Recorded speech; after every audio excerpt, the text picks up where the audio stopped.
tidak dibunuh sama kadrun, sama orang-orang antikris, yaitu yang membenci kekristenan, itu antikris. Sama gereja takut, sama salib takut, sama pohon Natal takut, salib aja dimusuhin. Padahal untuk membangun rumah itu harus ada tanda salib. Membangun gubuk aja itu harus ada tanda salib. Kita nggak bisa main layang-layang kalau nggak bikin salibnya. Salib di layang-layang. Ya, berarti di layang-layang juga ada jin kafir dong. Kasihan kadrun. Sempit berpikir menyebabkan beragama makin cupek, makin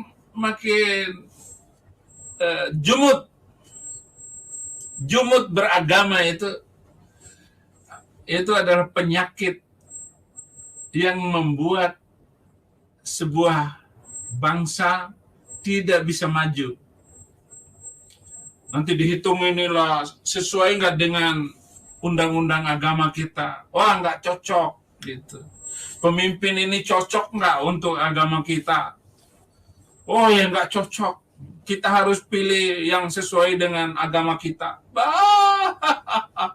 Ini bukan lagi urusan agama. Zaman abad 20 ini adalah urusan membangun sesama manusia, membangun bangsa, membangun ekonomi, membangun infrastruktur, membangun dan bergandeng tangan bersama negara-negara yang sudah maju, duduk sama tinggi,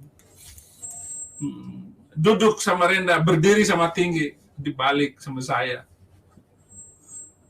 Bagaimana bangsa kita ke depan ini bisa sama dengan bangsa lain? Bangsa lain itu sudah terbang, bahkan naik ke bulan. Bangsa kita masih pakai sandal jepit bolong. Bagaimana? Kita harus melepaskan sekat-sekat agama itu, sekat budaya dan penghinaan terhadap manusia ataupun menanyakan agama orang lain. Tinggalkan kebiasaan itu. Barulah bangsa ini maju. Kalau enggak, tetap aja ribut ini terus.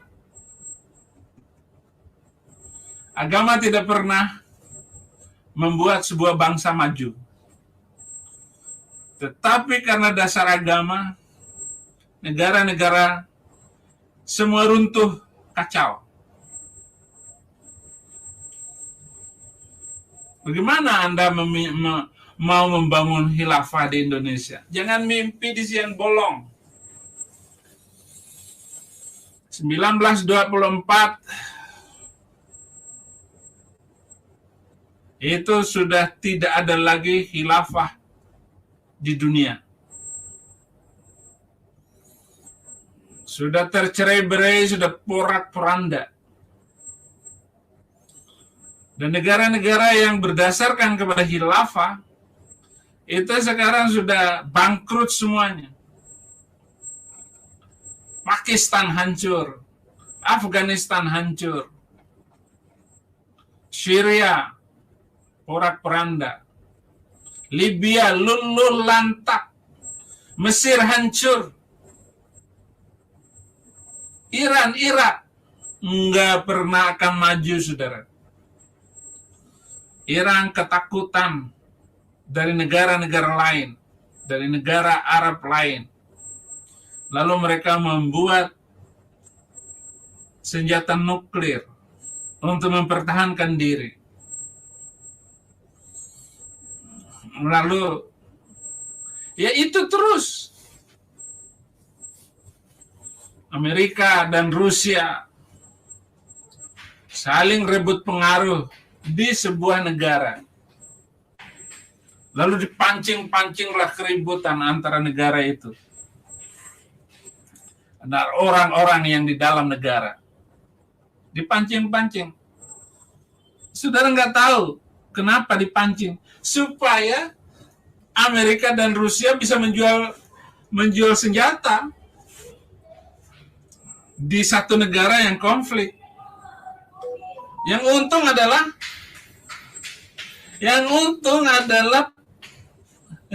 negara penjual senjata, saudara.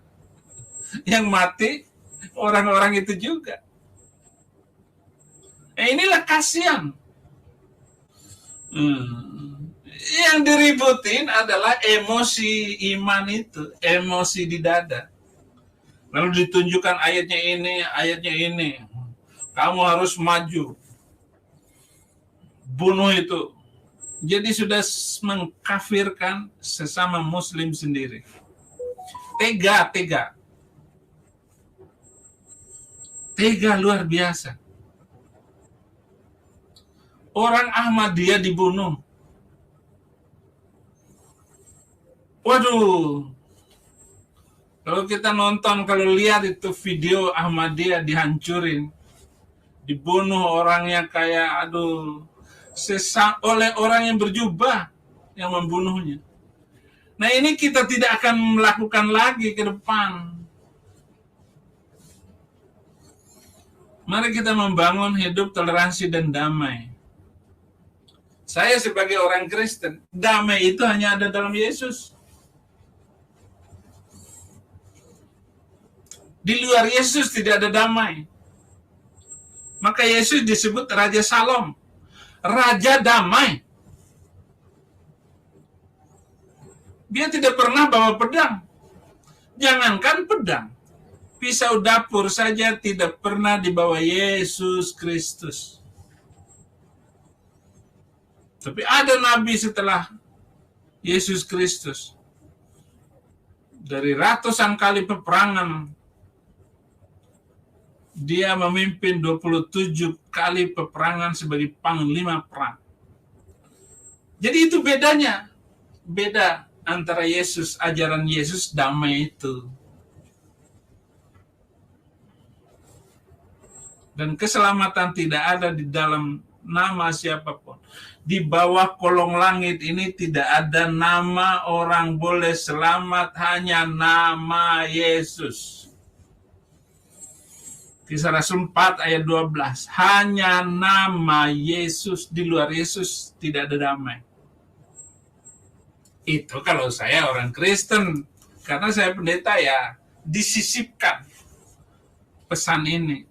Sisipan saya adalah damai itu hanya ada di dalam Yesus. Tapi mari kita hidup damai di Indonesia. Supaya bangsa kita ini bangsa yang terkenal karena hidup damai. Siapapun yang datang dari luar negeri, kita sapa dengan senyum. Hello. Ketika orang luar negeri menyapa kita, kemudian ajak ngomong, senyum aja. Karena kita nggak terbiasa bahasa Inggris. Bule-bule itu pakai bahasa Inggris semua. Makanya saya menyesal juga jadi orang Kristen. Karena mama saya ngajarinnya beda. Mama saya bilang, bahasa Arab itu bahasa surga. Bahasa Inggris itu bahasa setan. Jadi bahasa Inggris bahasa setan gitu. Makanya saya nggak pandai bahasa Inggris. Begitu jadi orang Kristen menyesal kenapa saya nggak belajar bahasa Inggris gitu. Artinya kurang mendalami bahasa Inggris gitu. Oleh karena itu adik-adik saya, anak-anak saya ajarin. Saddam Hussein, Muammar Gaddafi harus cerdas berbahasa Inggris. Karena ini adalah bahasa internasional. Dan anak-anak saya lebih pintar bahasa Inggris daripada saya. Sementara saya diundang ke luar negeri, harus pakai terjemahan gitu. Wah, saya nggak bisa. khutbah diterjemahin. Bisa mengacaukan pikiran saya. Mari kita hidup damai. Dan hidup damai itu hanya ada di dalam Yesus Kristus. Hanya nama Yesus damai itu. Berbeda dengan zaman-zaman sebelumnya. Dan kita bisa bertemu langsung bersama Allah di dalam Yesus Kristus. Dan di dalam Yesus Kristus kedamaian itu kita dapatkan yang luar biasa. Ya, jadi saya berharap agar promosi-promosi yang akan datang, yang akan disampaikan oleh Bapak Presiden, nggak usah baper. Dia presiden, dia bukan pemimpin agama. Dia mau mengatakan bahwa babi panggang itu enak. Walaupun mungkin dia nggak makan gitu.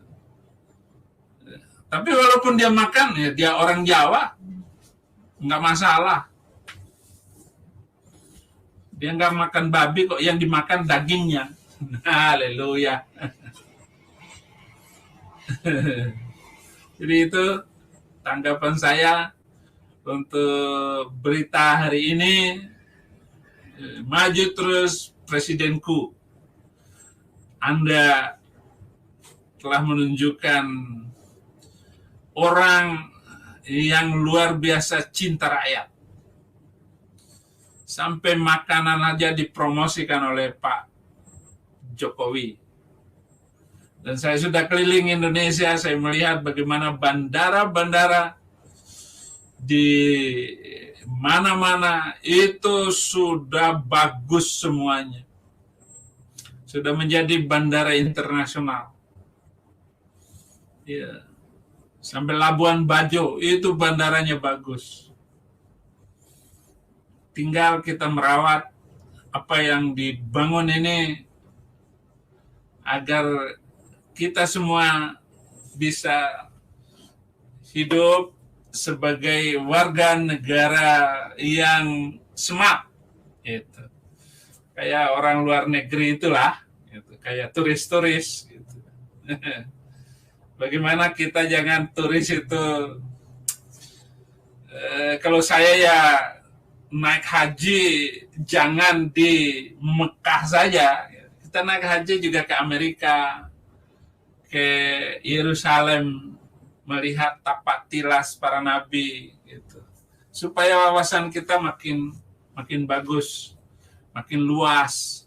Juga kita ke Eropa, lihat bagaimana orang Eropa hidup tentram, menghormati, gitu.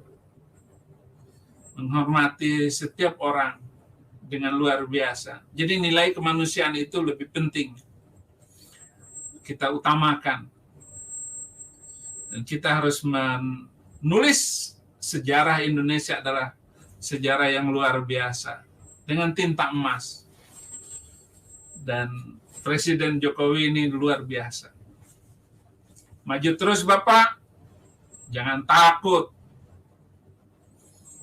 Walaupun saya sebenarnya mau titip pesan kepada Bapak Presiden agar undang-undang penistaan agama itu dicabut. Undang-undang ITE itu yang ditangkap hanya orang minoritas. Yang mayoritas tidak ditangkap. Kenapa? Karena agama mayoritas itu agama yang menistakan agama lain, Pak Presiden. Karena ada ayat di dalam kitab suci itu, boleh membunuh orang Kristen, boleh membunuh orang Yahudi, boleh membunuh orang musyrik. Musyrik itu adalah orang yang tidak menyembah Allah, tapi menyembah Tuhan banyak-banyak patung-patung. Itu yang disebut musyrik. Di dalam kitab suci itu boleh dibunuh, Pak. Bahkan di dalam surat ke-9 ayat 28-nya, innal musyrikuna najasun. Sesungguhnya orang-orang musyrik itu najis. Di ayat yang lain, innal kafiruna najasun. Sesungguhnya orang kafir itu najis. Dinajis-najisin. Jadi emosi ini dibangkitkan untuk membenci karena beda agama, beda paham, beda sekte akhirnya. Haleluya. Saya mau pesan itu sebenarnya, tetapi ya saya nggak berani. Saya hanya ngomong. Jadi kalau mau menerapkan undang-undang penistaan agama, hapus dulu ayat-ayat di dalam kitab suci itu. Ada ratusan ayat boleh membunuh manusia karena beda agama. Haleluya. Terima kasih. Saudara-saudaraku, jangan dengar kata orang. Walaupun Kadrun itu banyak memotong-motong video saya biarin. Khutbah saya utuh. Dan tidak ada penistaan agama kok. Iya, tidak ada penistaan agama. Segala ciptaan Tuhan itu berguna. Dan apa yang diciptakan oleh Tuhan itu penting.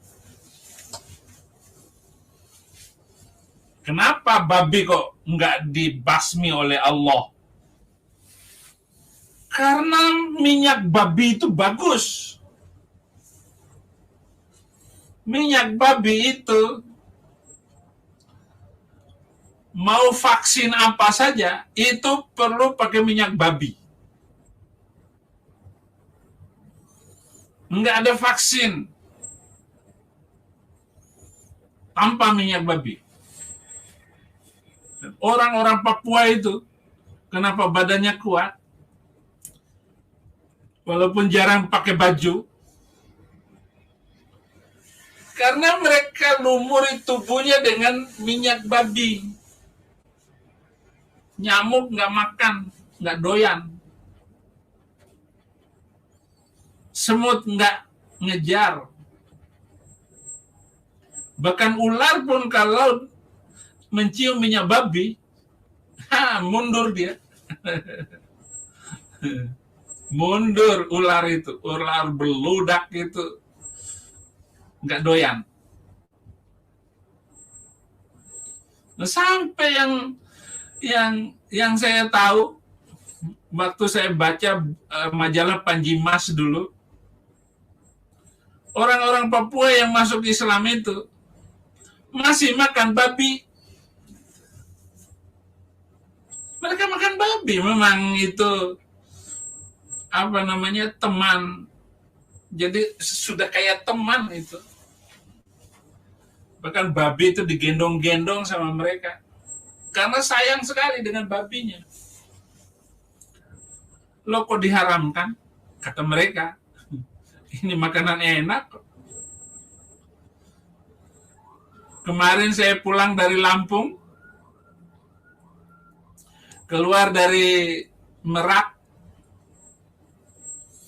Nah, saya lihat itu di sebelah kanan ada BPK. BPK itu apa? Babik Panggang Karo. Orang Medan. Makan dulu saya. Dan badan itu enak kalau sudah makan babi. Haleluya. Aduh, saya mau tutup-tutup, nggak bisa nutup-nutup ini cerita ini. Gara-gara babi ini. Babi itu luar biasa loh. Baik saudara-saudara, terima kasih untuk perhatiannya. Saya akan live lagi mungkin besok malam baru saya live. Terima kasih untuk perhatian Anda semuanya, dimanapun saudara-saudaraku berada semua.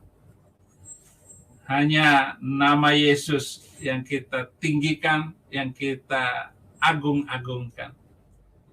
Hanya nama Yesus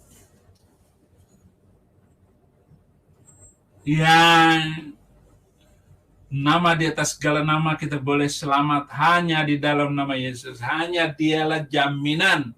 Karena dia dari sorga, datang ke dunia, dan dia tahu sorga, maka dia tahu jalan menuju ke sorga. Selamat malam. Tuhan Yesus memberkati kita semua.